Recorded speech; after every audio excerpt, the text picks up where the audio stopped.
My son-in-law poisoned my daughter's insulin for insurance money, but he didn't know I'm a retired IRS investigator.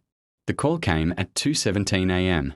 Hospitals always sound the same at that hour, too quiet, like they're holding their breath. My daughter's name cracked through the receiver. Severe hypoglycemia. Unresponsive. ICU. I sat on the edge of my bed and stared at my hands. They were steady. That bothered me more than the words. In the background, I heard him. My son-in-law. Crying. Loud. Uncontrolled. Almost theatrical. I've spent 32 years listening to voices over phones. Liars don't know how loud they are. Grief doesn't need an audience.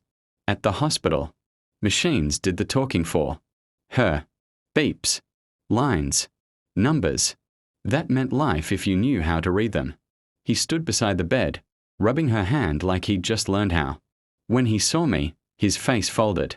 She took her insulin, he said quickly. Like always. That word caught. Always. My daughter had managed type 1 diabetes since she was 11.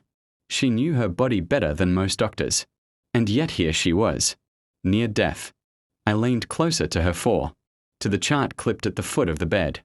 Something was off. Not wrong enough for panic. Just wrong enough for memory. I looked at him. He wouldn't meet my eyes. That was when the storm started. Quiet, deep, and patient.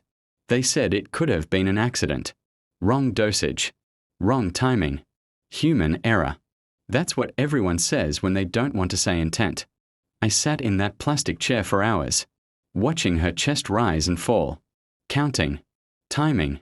Listening. He talked too much. About work stress. About bills. About how lucky he was to have her.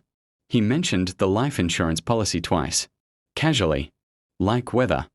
I didn't ask questions. I don't need to. Silence makes people confess around it. When the nurse left, he leaned in and whispered to my unconscious daughter, "You scared me." Not I'm sorry. Not I did this. Just fear, for himself. I checked the chart again. The insulin administered didn't match her prescribed brand. Same type. Different formulation. A detail most people would miss. I didn't. I used to follow money through shell companies and false names. This was simpler. Later, in the hallway, I asked him one question. Did you change pharmacies recently? He blinked. Too fast. Yeah, he said. Cheaper copay. I nodded.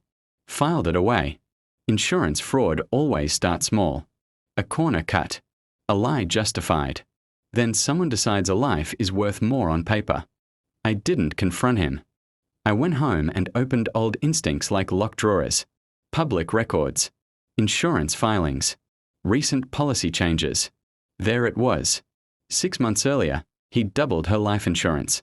Added an accidental death rider. Listed himself as sole beneficiary. No mention to her parents. No reason to. I requested pharmacy records. HIPAA forms signed years ago. My daughter trusted me that way. The insulin batch number didn't match the prescription history. Someone had swapped it. A diluted solution. Not enough to kill outright. Just enough to cause chaos. Enough to make death look like a tragic mistake. I watched him over the next week. How he hovered when nurses were present. How he disappeared when paperwork came out. How his grief evaporated when no one was watching. At night, I sat in my car and listened to recorded phone calls. Financial calls. Claims adjusters. Private conversations he thought were private. He was impatient. He wanted this over. I thought of all the criminals I'd watched implode because they rushed the end. He underestimated me. Everyone does when the badge is gone. The lab results came back quietly. Contaminated insulin. Intentional dilution. Traceable to a vial purchased cash only. 3 counties away. I printed everything. Neatly. Chronologically. When my daughter woke up, I didn't tell her everything. I told her enough. She cried. Silently. Apologetically. Like betrayal was a fault. I told her to rest. Then I invited him into the waiting room. I slid the folder across the table. Didn't say a word. He opened it. Watched his face collapse page by page. His mouth opened. Closed. Hand shook. I can explain, he whispered. I finally spoke. No, I said. You can't. He begged. For mercy. For understanding. For time. I stood. I already gave you time, I said. You wasted it. I didn't call the police. Not yet. I called the insurance company. IRS contacts. Old colleagues who owed me favors and liked neat cases. Audits began. Claims froze. Accounts locked. I let him sit in the fallout. Hospitals have long corridors. He chased me down one of them. She won't survive this, he said. The stress. I stopped walking. Turned. She survived you, I said. That's enough. He never got the payout. He got charges instead. Fraud. Attempted murder. Tax evasion I hadn't even mentioned yet.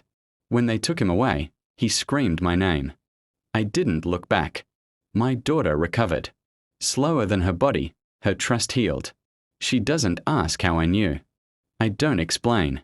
Some truths are easier to live with when they're quiet. I sit alone now more often. Thinking less. Watching more.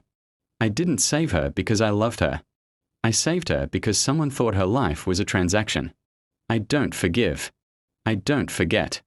I balance books. And his will never add up again.